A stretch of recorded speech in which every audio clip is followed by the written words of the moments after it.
मरुत्तः। मरुत्तः नाम महाशिवभक्तः आसीत् पूर्वम्। परमेश्वरस्य कृपया हिमालयस्थः सुवर्णराशिः एव तेन कदाचित् प्राप्तः। तम् उपयुज्य सः एकं यागम् आरब्धवान्। वेदमन्त्रोच्चारणपुरस्सरं यागः यदा प्रचलन् आसीत् तदा लङ्काधिपतिः रावणः तत्र आगतः। सः अभिमुखम् आगतान् सर्वान् राज्ञः युद्धार्थं निमन्त्रयन् शरणम् आगतान् परित्यजन् सम्मुखीकृतवतः जयन् स्वस्य सार्वभौमत्वं प्रतिष्ठापयन् तत्र आगतः आसीत्।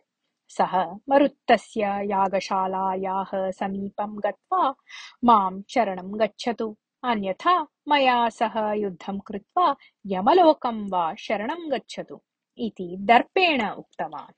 तदा तत्रत्याः देवताः भीत्या पशुरूपं पक्षिरूपं च प्राप्य अग्रे किं वा प्रवर्तेत इति निरीक्षमाणाः दूरे स्थितवन्तः। कः भवान् इति पृष्टवान् मरुत्तः। तदा रावणः आश्चर्यं प्रकटयन्, अहं कः इति न जानाति वा भवान्? कीदृशम् अज्ञानं भवतः? यस्य नाम्नः श्रवणात् सर्वे भीताः भवेयुः तादृशः कुबेरसहोदरः अहम्। अग्रजस्य कुबेरस्य एव पुष्पकविमानं स्वायत्तीकृतवान् वीराधिवीरः रावणोऽहम् इति उक्तवान्। अग्रजः जितः तदेव अभिमानास्पदं मन्यते वा भवान्? वस्तुतः तु तत् अवमानास्पदम्। भवादृशः दुष्टः एतस्मिन् लोके न जीवेत्। भवन्तम् इदानीम् एव यमपुरीं प्रति प्रेषयिष्यामि इति कोपेन उक्त्वा मरुत्तः धनुः गृहीतवान्। तस्य धैर्यं दृष्ट्वा रावणः आश्चर्यचकितः, यतः अद्यावधि कोऽपि तम् एवं धैर्येण न सम्मुखीकृतवान् आसीत्।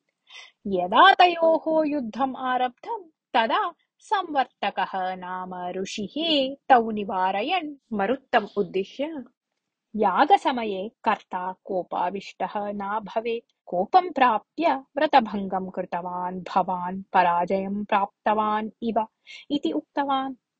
एतत् श्रुत्वा लज्जया धनुः शिरः च अधः कृतवान् मरुत्तः।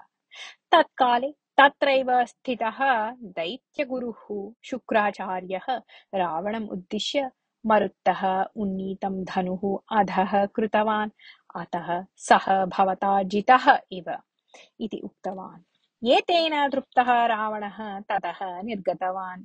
मरुत्तः आरब्धं यागं यथाविधि निर्वर्तितवान्।